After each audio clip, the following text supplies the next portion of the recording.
Drew, I'd like to start with you. You recently wrote a blog post about HTML5 and why mobile or web apps are slow. Right. What led you to write that? I essentially got fed up with so many discussions that really were more platitude-based, that didn't really have any basis in fact. And obviously, native development is a big part of my job, and I get in a lot of discussions with clients and customers and other people. And so I sort of wanted something that would be more definitive and use more technical language and introduce more numbers and facts into the discussion. Mm-hmm. And what was your basic point? Mobile web apps are slow, and they will continue to be slow for quite some time. Mm-hmm. What do you think about that?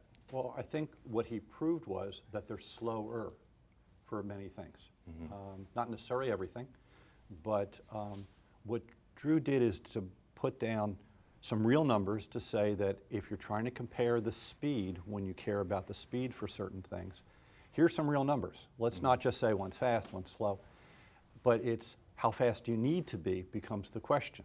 You know, if your car can go 150 miles an hour and you're in a 35 zone, that doesn't matter. But if you need to go 150 miles an hour, then it does matter. You really have to understand when does that matter. There's a big difference in speed. Also, there's some other things you may not be measuring, like garbage collection, and you should take that into account. If you look at studies on the web, things like how fast can I make a purchase, how fast does this page load, those things matter, and they matter at 100 milliseconds, 50 milliseconds, and they create money. I mean, if you can take Amazon from 100 milliseconds to 50 milliseconds, you can print a lot of money.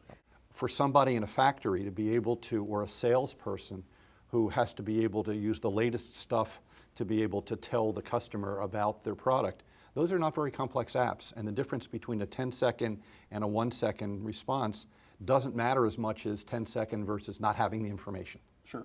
So you really have to think, especially in the business-to-business area or business-to-employee, the B2E area. Right. It's different than what you're talking about, which is the app is your front store. The app has to be crafted that way. Not every app has to be that way.